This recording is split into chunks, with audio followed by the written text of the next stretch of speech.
बंदी छोड़ कबीर परमेश्वर जी की जय। बंदी छोड़ गरीबदास जी महाराज जी की जय। स्वामी रामदेवानंद जी गुरु महाराज जी की जय।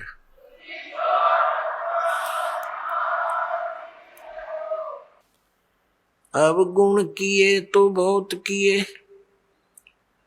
करत न मानी हार। बावे बंदा बख्श दियो, बावे गर्दन उतार। परम पिता परमात्मा पूर्ण ब्रह्म परम अक्षर ब्रह्म कबीर परमेश्वर जी हैं। ये अनंत ब्रह्मांडों के उत्पादक हैं, ये सब के सृजनहार हैं। परमात्मा की खोज में आत्मा उसी दिन से लग गई जिस दिन से ये इस काल के जाल में फंसी थी। क्योंकि जो सुख इस आत्मा को सतलोक के अंदर था, यहां इस काल के लोक के किसी कोने में नहीं है। उस सुख की खोज करते करते ये महास्वर्ग में भी पहुंच गई, जिसको यहाँ का सबसे सुप्रीम यानी सबसे श्रेष्ठ सुख में स्थल बताते हैं। वहां भी वो सुख नहीं है, वहां भी ऐसे ही आग लगी है जैसे इस पृथ्वी पर है। वहां पर भी वही प्राणी है जो यहां शुभ कर्म करके अच्छी भक्ति करके इस काल के सतर की, और वहां पहुंच गए। वहां उनको अच्छी पोस्ट मिल गई, देव शरीर प्राप्त हो गया, वहां का जो सुंदर शरीर है।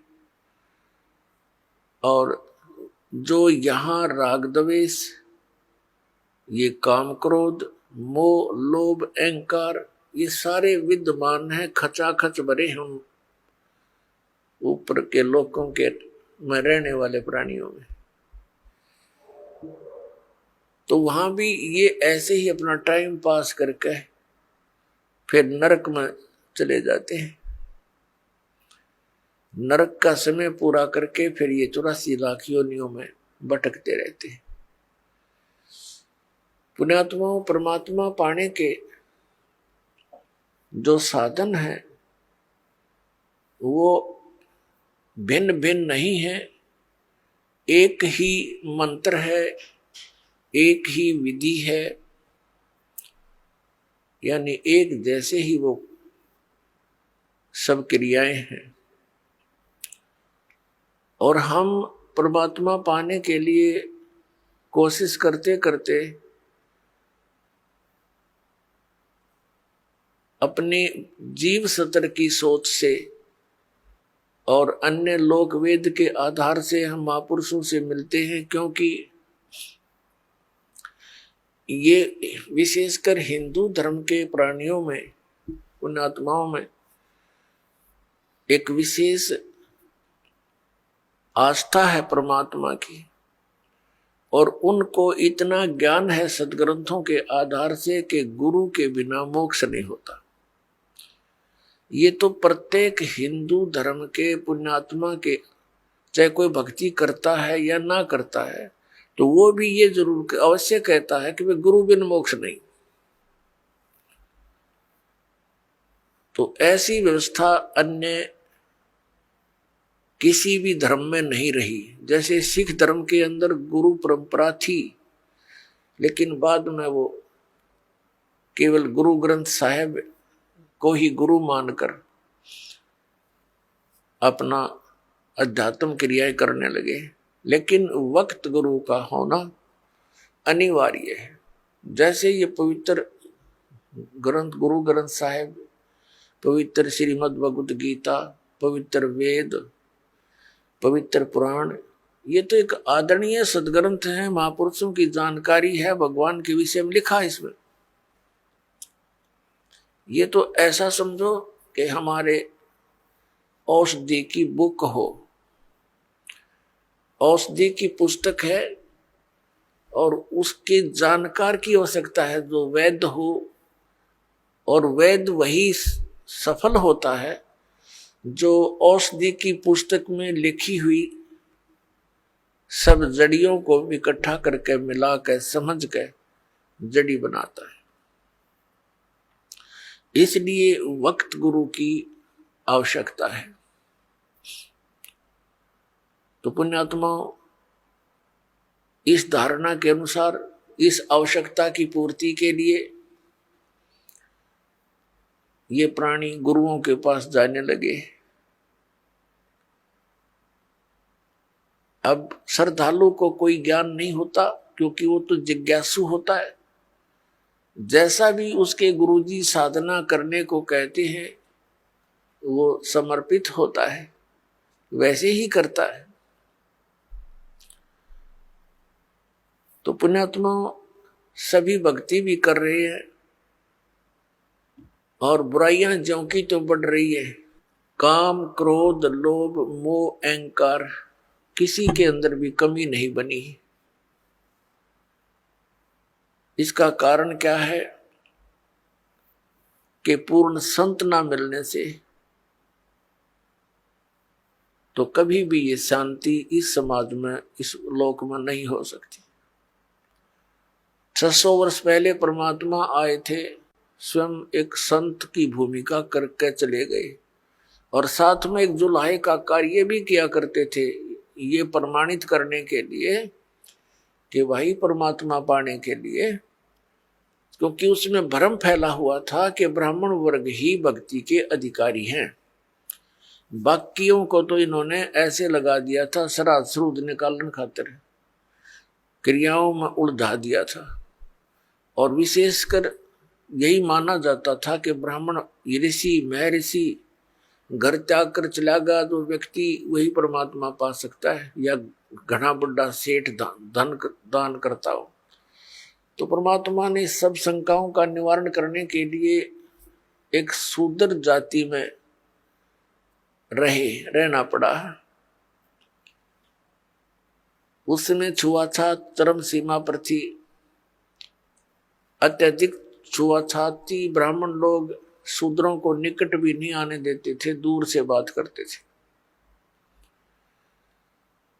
और उस समय परमात्मा एक जुलाहा जाति के अंदर रहे। वैसे तो उनका जन्म नहीं हुआ था, सतलोक से आए थे, सहशरीर आए थे। एक नवजात शिशु का रूप धारण किया था कमल के फूल पर, बाहर एक तालाब सरोवर के अंदर। वहां से एक नीरू नीमा नाम के जुलाहा दंपति उठा ले गए थे और वहां परमात्मा की परवरिश लीला होने से और फिर जुलाहे का कार्य करते हुए जनता को ज्ञान भी देते थे, भक्तों को यथार्थ ज्ञान समझाते थे, सूक्ष्म वेद का प्रचार करते थे। वो यही हमें ये प्रमाणित करने आए थे, एक उदाहरण देने आए थे कि परमात्मा पाने के लिए जाति और धर्म और कर्म, यानी जैसे कोई ज्यादा बड़ा सेठ यानी धन अधिक या कम, ये इसके लिए कोई मायने नहीं रखता। गुरु पूरा हो और शिष्य सूरा हो, सूरमा। सूरमा का अर्थ है कि इस भक्ति मार्ग पर जो प्राणी लगता है तो उसकी सब क्रियाएं अन्य संसारिक व्यक्तियों से भिन्न होती है, तो उसमें हमारा समाज बाधा करता है। और जो उन बाधाओं की परवाह ना करते हुए आगे बढ़ता है इस भक्ति मार्ग पर, वो सूरवीर होता है। कौन कौन थे सूरवीर? जो आप जी को बहुत, जिनका ज्ञान है, सुप्रसिद्ध है। धरु थे सूरवीर, प्रहलाद थे सूरवीर, और मीराबाई थी सूरवीर, और स्वयं परमात्मा तो वो मालिक थे ही थे, वो तो सूरवीरों के सूरवीर और सब भगवानों के भगवान कबीर परमेश्वर जी। और अब वर्तमान में ये दास देख रहा है कि मेरे इस परमात्मा के ज्ञान से परिचित इस दास के अनुयायी ये सूरवीर,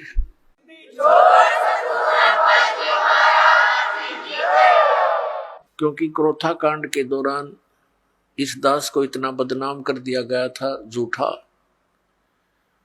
और इतना परेशान किया गया परमात्मा के बच्चों को, लेकिन ये सूरवीर थे, ना किसी से लड़े और ना डरे। संत का यही एक नियम होता है, लड़े भी नहीं और डरे भी नहीं, तो परमात्मा साथ देता है। आज हम सफल हुए, पूरा विश्व के अंदर ये ज्ञान जाएगा, परमात्मा का साथ हमारे साथ रहा और रहेगा, क्योंकि ये काम उसी परमात्मा ने शुरू करवाया है। ना हमारा कोई खानदानी पेशा, ना दादे परदादे माता पिता ने कभी यो काम कराया, ना दास को ये मजदूरी दी, तो दास का उसी दिन से ये अटल इरादा बन गया था, सिर जाओ चाहे डट जाओ, परमात्मा के चरणों में ये शीश जाओ तो सफल हो।